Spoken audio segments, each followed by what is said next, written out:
Assalamualaikum warahmatullahi wabarakatuh. Di pertemuan kita kali ini, kita akan membahas mengenai tata urutan peraturan perundang-undangan di Indonesia.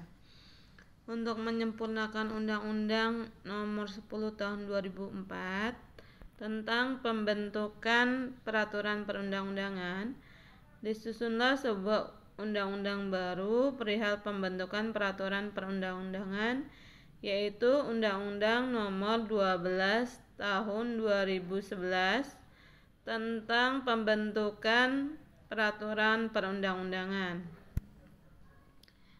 Bentuk peraturan perundang-undangan di Indonesia ini sistemnya hierarki, artinya dari yang tertinggi sampai yang terendah. Aturan yang tertinggi atau aturan yang terendah tidak boleh bertentangan dengan aturan yang lebih tinggi. Kalau kita lihat, undang-undang peraturan perundang-undangan di Indonesia itu terdiri dari yang tertinggi itu adalah Undang-Undang Dasar Negara Republik Indonesia tahun 1945.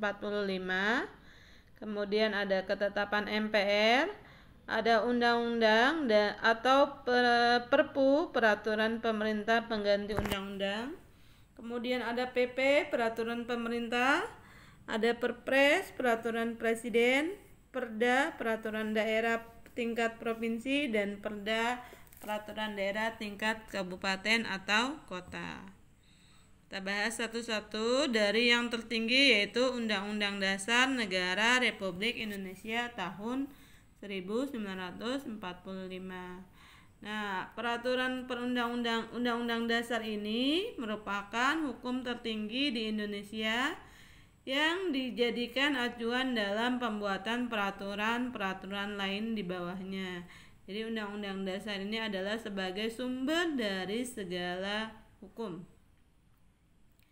Nah, undang-undang dasar ini dibentuk ketika BPUPKI atau sebelum Indonesia merdeka. Mungkin kalian masih ingat ketika materi di kelas 7 pembentukan undang-undang dasar.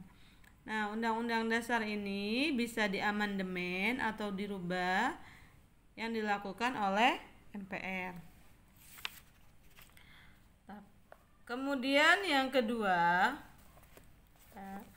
itu adalah tentang ketetapan MPR. Ketetapan MPR ini adalah sebuah produk legislatif yang merupakan keputusan musyawarah, baik yang berlaku di dalam majelis maupun yang berlaku di luar majelis. Adapun istilah TAP MPR atau ketetapan MPR sesungguhnya tidak termuat dalam Undang-Undang Dasar Negara Republik Indonesia tahun 1945. Istilah tersebut diambil dari MPRS pada sidang pertama tahun 1960. Kemudian ada undang-undang atau peraturan pemerintah pengganti undang-undang. Nah, undang-undang ini adalah merupakan penjabaran langsung dari Undang-Undang Dasar Negara Republik Indonesia tahun 1945. Seperti kita ketahui bahwa Undang-Undang Dasar itu adalah sifatnya masih global, masih universal, sehingga untuk penjabarannya dijabarkan oleh undang-undang. Nah, undang-undang ini dibuat oleh DPR sebagai lembaga legislatif atau sebagai lembaga pembentuk undang-undang dengan persetujuan presiden. Jadi undang-undang ditetapkan dalam rangka mencabut, menambah, atau mengganti undang-undang yang sebelumnya. Kemudian ada PP atau Perpu, peraturan pemerintah pengganti undang-undang. Nah, ini sejajar dengan undang-undang. Bedanya, undang-undang ini dikeluarkan dalam keadaan genting atau dalam keadaan memaksa, dan yang membuat adalah pemerintah. Pemerintah siapa pemerintah? Yaitu presiden, wakil, dan menteri-menterinya.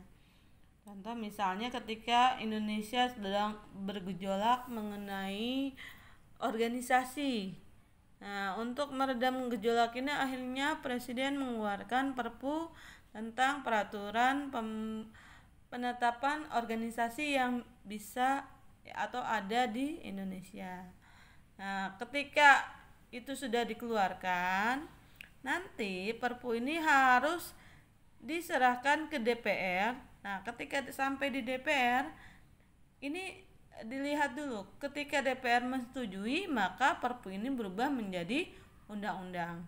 Tapi kalau ditolak, berarti Perpu ini harus dicabut atau tidak digunakan lagi.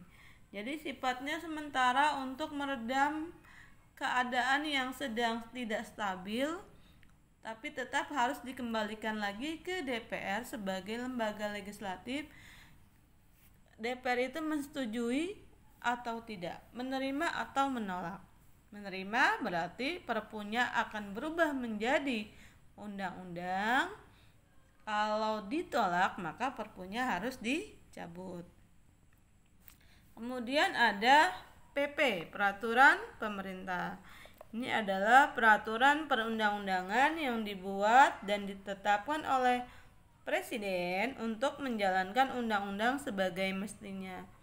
Dengan demikian, cakupan peraturan pemerintah tidak boleh menyimpang dari ketentuan yang tercakup dalam undang-undang.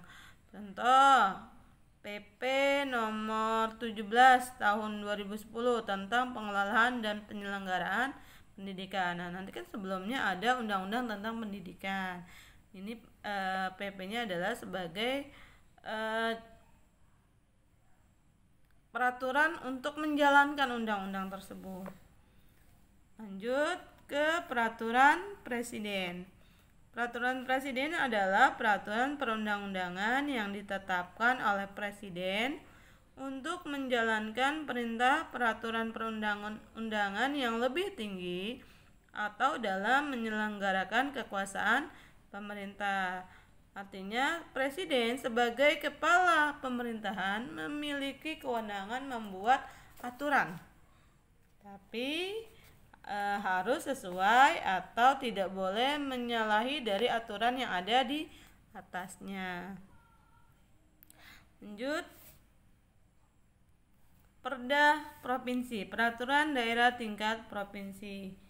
Nah, Perda provinsi ini adalah peraturan perundang-undangan yang dibentuk oleh DPRD, Dewan Perwakilan Rakyat Daerah Provinsi, dengan persetujuan bersama gubernur sebagai kepala provinsi. Nah, kemudian ada peraturan daerah, kabupaten atau kota. Sama, ini yang membentuk adalah DPRD tingkat kabupaten atau kota dengan persetujuan bupati atau wali kota sebagai kepala daerahnya. Jadi setiap pemerintahan, kepala pemerintah itu memiliki kewenangan untuk membuat peraturan bersama DPR atau DPRD sebagai lembaga legislatif pembuat undang-undang. Oke, paham sampai di sini? Sekian dari Ibu. Assalamualaikum warahmatullahi wabarakatuh.